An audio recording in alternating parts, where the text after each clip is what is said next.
2 दिन हुए थे माँ को घर आए हुए और सुबह सुबह ही माँ अपना सामान पैक करके वापस जाने की तैयारी कर रही थी। ऐसे ही तो ना आई थी माँ बेटे के घर। आने का कारण भी खास था। बहू की डिलीवरी हुई थी और दादी बनने का नसीब मिला था माँ को। माँ दौड़ी दौड़ी खुशी खुशी अपने कॉलेज से छुट्टियाँ लेकर आई थी अपने पोते का मुंह देखने के लिए। एक बड़े कॉलेज में लेक्चरर होने के बावजूद भी माँ की सोच अभी भी ऑर्थोडॉक्स टाइप की थी, जो पहले से यह सोचकर बैठी थी कि पोता होगा तो अच्छा होगा। माँ के अरमानों पर तब पानी फिर गया जब बहू ने बेटे को नहीं बेटी को जन्म दिया। हालांकि यह सब अपने चेहरे पर ना दिखाना चाहती थी, लेकिन उनका बर्ताव सारी बातें बयां कर रहा था।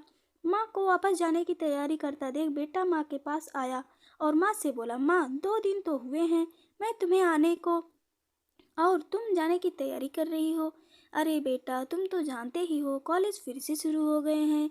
तुम्हारे पापा और मेरे लेक्चर फिर से शुरू करने पड़ेंगे। ज़्यादा छुट्टियां भी तो नहीं ली थी मैंने। जाना तो पड़ेगा, लेकिन तुम चिंता मत करो।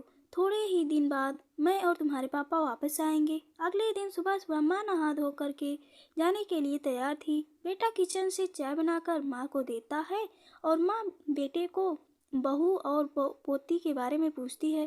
बेटा कहता है दोनों सो रहे हैं। माँ बेटे से कहती है, खुशी की बात है बेटा, तेरे घर लक्ष्मी ने जन्म लिया है। लेकिन मेरी मानो तो अब तुम और बहू मिलकर एक और बच्चा प्लान कर लो ताकि तेरी फैमिली पूरी हो जाए। हो सकता है मेरी बात तुझे पुराने ज़माने की लगे, लेकिन थोड़ा प्रैक्टिकल होकर सोचो। बेटा अच्छे से जानता था कि माँ जो कह रही थी और जो कहना चाहती थी वह बातें दोनों ही अलग अलग थी।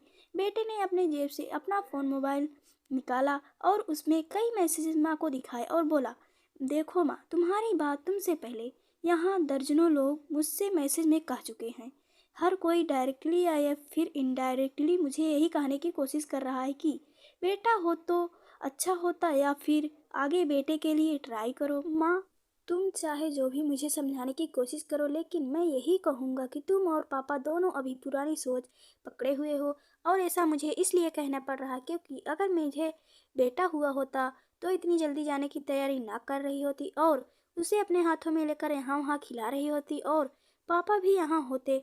21वीं सदी में जी रहे हैं हम, फिर भी ऐसी मान्यताएं और आप दोनों से मुझे ऐसी उम्मीद ना थी।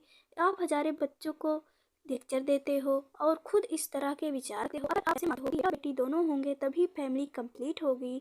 तो मेरे एक सवाल का जवाब दीजिए कि मैं अकेला क्यों हूँ और मुझे कोई बहन क्यों नहीं है। माँ के पास बेटे के सवालों का जवाब ना था। वो वहाँ से अपनी नज़र झुकाए हुए चली गई। बेटा अपनी माँ से बहुत प्यार करता था। वह बिल्कुल भी माँ का अपमान नहीं करना चाहता था, लेकिन गलत विचारों का समर्थन भी तो करना उसे ठीक नहीं लगा। यह सारी बातें बहू ने भी सुन ली थी। बेटे ने उसके पास जाकर उसका उतरा हुआ चेहरा देखा और उसे समझाते हुए बोला, देखो चारू, तुम्हें माँ की बातों से या किसी की और की बातों से परेशान होने की ज़रूरत बिल्कुल भी नहीं है। मुझे कोई फ़र्क नहीं पड़ता बेटा हुआ है या फिर बेटी। मेरे लिए यही बड़ी बात है कि मेरी बेटी स्वस्थ है और खुश है। चारू बोली, मैं माँ की बातों से या किसी और की बातों से बिल्कुल भी परेशान नहीं हूँ, लेकिन हाँ, मैं परेशान ज़रूर हूँ।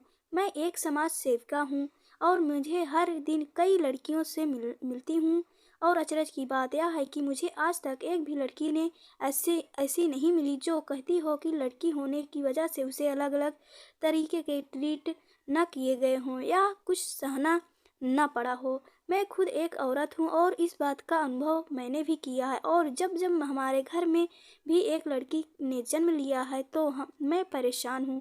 पति और पत्नी को समझाते हुए कहता है, कल्पना चावला, रानी Lakshmibai, PV Sandhu, Pratibha Patil, mother Teresa, Kiran Bedi, list इतनी लंबी है कि कभी खत्म ना हो। क्या इन सब ने यह सब फेस नहीं किया होगा? जरूर किया होगा, लेकिन उन्होंने दुनिया को जो साबित करके दिखाया है और जो उस मुकाम पर वे पहुंची हैं, वहीं हर लड़की को हौसला देने के लिए काफ़ी है। और इन सब में जो सबसे पहला नाम आएगा वो हमारी बेटी को हौसला देगा। वह होगा चारू शर्मा, यानी कि तुम्हारा हमारी बेटी की हिम्मत और ताकत बनोगी। दोस्तों, सिर्फ महिला दिवस मनाने से या देवियों की पूजा करने से लड़का लड़कियों में समानता नहीं आएगी। यह हमारा समानता तब आएगी जब हम विचारों को जड़ से बदल पाएंगे।